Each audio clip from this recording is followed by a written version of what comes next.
This is Coyote News. Athletes aren't the only ones preparing for the basketball games on Monday. Coyote News' Sydney Colin is live in the muck with the voice of men's basketball. Sydney? Thanks, Callie. I'm here live with John Thayer. To start off, what goes into preparing to call for a game?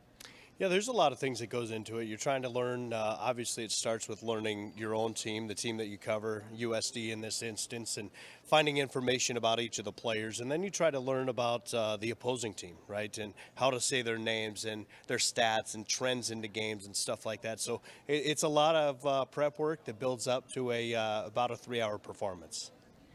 How do you think the men's basketball team is going to do this season with all the new transfers that are now here? Yeah, it'll be a little bit different, right? Our fans are going to find some new players that are on the floor. Obviously, a lot has changed with the roster, but it's a roster that is bigger in size. It's more athletic, and so it's really exciting. You know, they were picked 6th in the Summit League's preseason poll, but I got a feeling they'll do a little better than that. Are there any challenges that come into calling a game at all?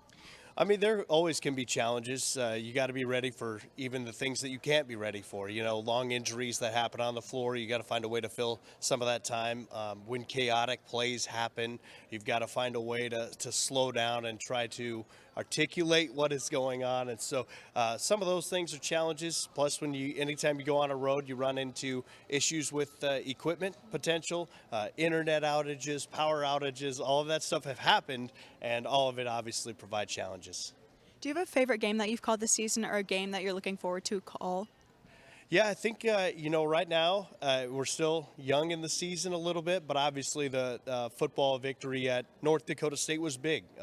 It's not often that a team goes to Fargo and goes up by 3 scores at halftime, and USD was really in control of that game. So that was a lot of fun. It's not very often you go there and 19,000 people are silent, and we had them silent there for a while. So far that definitely is at the top of the list. John, thank you so much for being here today. No problem. Thanks for having me. Live in the muck for Coyote Sports, I'm Sydney Colin. Thanks, Sydney. Once again, the first men's basketball game is next Monday against Mount Marty.